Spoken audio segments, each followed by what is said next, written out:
SSC steno 2022 के सभी student जो ज्वाइनिंग की राह देख रहे हैं, देखो होता क्या है ना कि अभी तो फाइनल रिजल्ट आएगा। फाइनल रिजल्ट आने के बाद आप लोग इतना खुश हो जाते हो, तो बाकी सारी चीज़ें क्या रहती है ना कि आपको पहले से ही मैं आपको बता दे रहा हूँ कि आपको एट दैट टाइम जब आपकी ज्वाइनिंग है उसके पहले पहले आपको सब चीज़ें पता होनी चाहिए। जिनको पता है वो आप वीडियो स्किप कर सकते हो, ठीक है।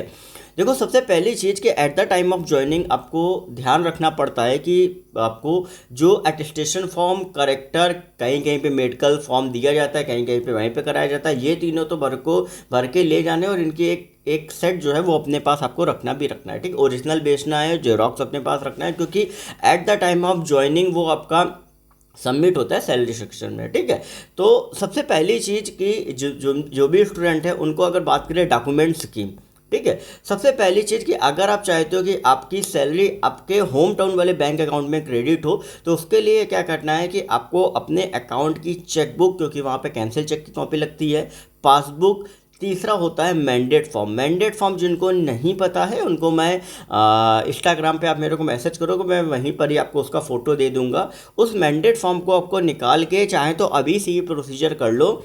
मैंडेट फॉर्म को निकाल के जिस भी बैंक अकाउंट में सैलरी क्रेडिट कराना चाहते हो वहाँ के बैंक मैनेजर से आपको सर्टिफाई कराना होता है, सिग्नेचर और मोहर करानी होती है। तो ये तीन चीज़ें आप एक थैले में करके रख लो कि at the time of joining मुझे सैलरी सेक्शन में ये चीज़ की कॉपी जो है वो मुझे देनी पड़ेगी, ठीक है। अब इसके बाद क्या होता है कि जब ये सारे डॉक्यूमेंट्स अगर आपके पास होते हैं, इन्हीं सारे डॉक्यूमेंट्स के बेस पे आपका फाइनली जो सैलरी का प्रोसीजर है वो पूरा डिपेंड करता है। क्यों? क्योंकि जब आप ज्वाइन करते हो, ज्वाइन करने के बाद आपका एक पे मैट्रिक्स कि भाई किस बेसिक में आप ज्वाइन कर रहे हो, वो आपका जो अपॉइंटिंग अथॉरिटी होता है वो आपका रिलीज करता है कि भाई सैलरी सेक्शन में देता है कि इस पर्टिकुलर बेसिक पे आप अपॉइंट हुए हो।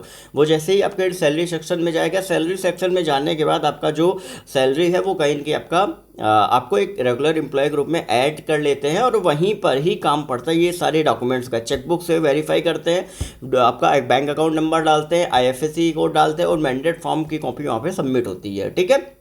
ये सारी चीज़ें आपकी सबमिट होती हैं। तो इसलिए अगर आप चाहते हो कि आपकी सैलरी इस बैंक अकाउंट में क्रेडिट हो तो आप इस प्रोसीजर के थ्रू आप करा सकते हो, ठीक है। और सबसे इम्पॉर्टेंट चीज़ ये है कि जितने भी स्टूडेंट जिनका मेडिकल आपका कहीं कहीं पे वहाँ पे होता है जहाँ पे आप डीवी या ज्वाइन करने जा रहे हो, डिपार्टमेंट खुद कराता है, कहीं कहीं पे आपको दिया जाता है। तो अगर आपको मेडिकल का फॉर्म दिया गया है घर से कराने के लिए, तो उस मेडिकल फॉर्म का ओरिजिनल आपको भेजना है और उसकी एक सॉफ्ट कॉपी आपके पास होनी चाहिए।